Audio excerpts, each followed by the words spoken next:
Hey there, it's David H. Lawrence the 17th, and here we are, 5, 10, depending upon how you measure it, years into what's variously called the sharing economy, the gig economy.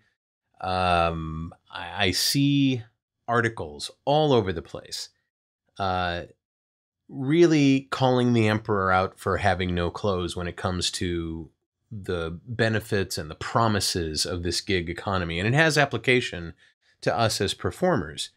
These articles are just eviscerating the actual results for people who provide services to sites that are catering to that gig economy. You know, drivers for Uber and for Lyft, and delivery people for DoorDash and GrubHub, and Airbnb people, and who all knows. There's tons and tons. It's been a big buzzword for a long time.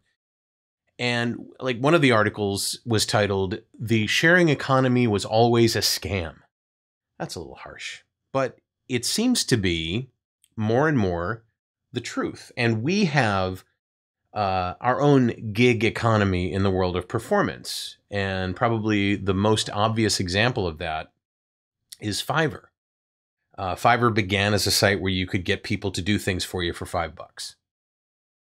But then if you wanted it done faster, or if you wanted it done with options, or if you wanted a bigger version of it, there were add-ons. And instead of $5, it was $20 or $50, right?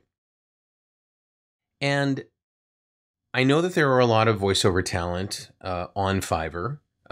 They go there because there's no barrier to entry, and they can undercut the entire population by doing things for $5 or $20 or $50. That isn't even close to the minimum rates for doing things, which begins in the upper 300s when it comes to union stuff anyway.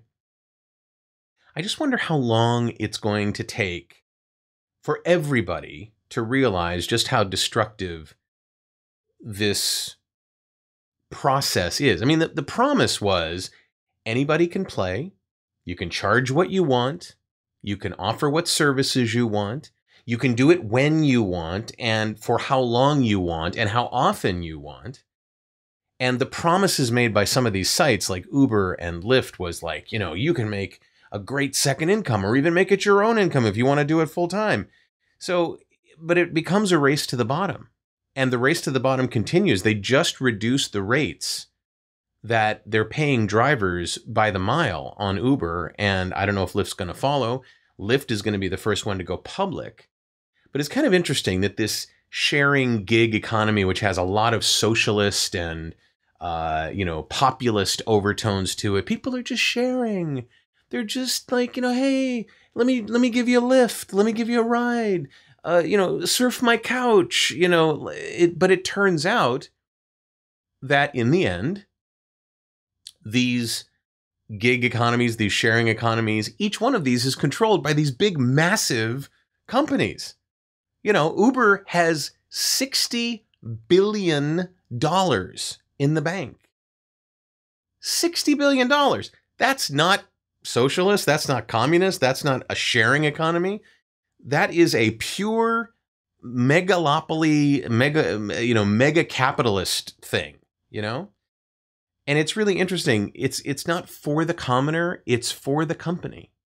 And I'm an unabashed capitalist. You can't sway me in any way, shape, or form away from capitalism. I think the people engaged in capitalism and commit fraud should be punished, but I still think capitalism is a damn sight better than anything else that we have. And what happens is when you get into this, you're like, oh, I'll get a car and I'll do Uber and I'll do Lyft, and then I can do my auditions during the day and I can Lyft at night and whatever. And these companies get so big and they have these cultures that are just toxic.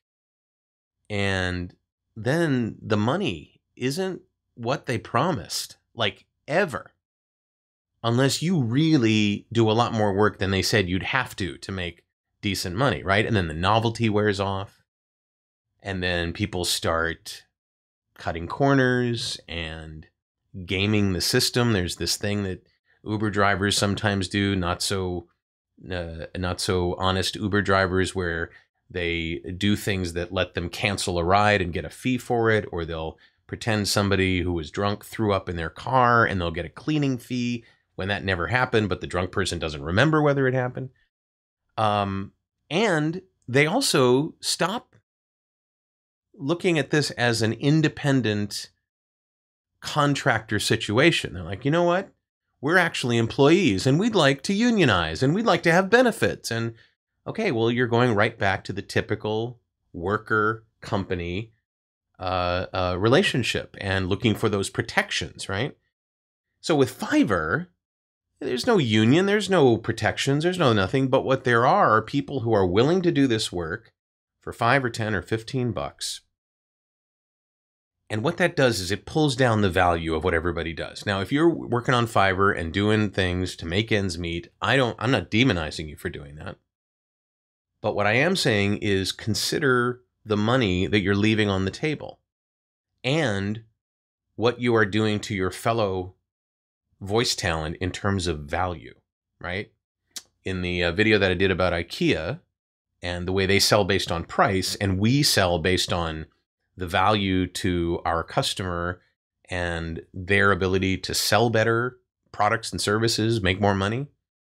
It's a different way of pricing. And so Fiverr is kind of like trading on the idea that somebody is willing to undercut a fellow talent. Now, again, I said, I'm certainly all for capitalism and I'm all for competition. But I think when it gets down to the point where somebody's willing to do a commercial for $5, I'm not so sure that, first of all, you're not going to get what you pay for as a client, but I'm not so sure that's healthy for everybody. And if you look at other examples of competition, you know, there's price anchoring going on. Uber and Lyft are undercutting taxi services, but that is kind of the standard. And so Fiverr then undercuts non-union rates, union rates. I think it's time to pay attention to where we've come in this space. And I'm not saying you shouldn't take Uber or, well, I am saying you shouldn't take Uber. I would never take Uber. I always take Lyft. I mean, Uber's committed way too many corporate offenses for me to support them as a company. And I've always had a great experience, except for one time. In a Lyft car. One time a guy picked me up and it didn't feel like he could see very well. And I was frightened for my life. Anyway, and I know I have people watching this who not only are air talent or are voice talent or on camera talent, but they're also drivers or delivery people, or there's some other thing that they do in the gig economy or the sharing economy. I would love to know what you think of all this. Are you happy doing that? Are you happy with the results? Were the results that you got the results that you were promised?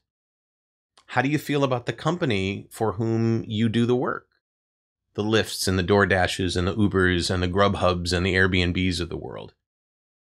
I would really love to know. Leave me a comment and let me know what you do, how often you do it, and kind of your level of satisfaction.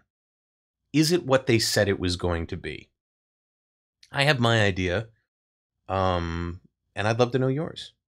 If you'd like to subscribe to my channel so that you know when the next video is coming out, go ahead and click on my head there. And if there's no head there, well then, you know, there's a subscribe button somewhere on the page. If you want to see the latest video I've done, go ahead and click on that frame and it'll take you to YouTube and they'll play it for you, which is great. I'm David H. Lawrence, the 17th. I so appreciate you watching and listening, and I will talk to you tomorrow.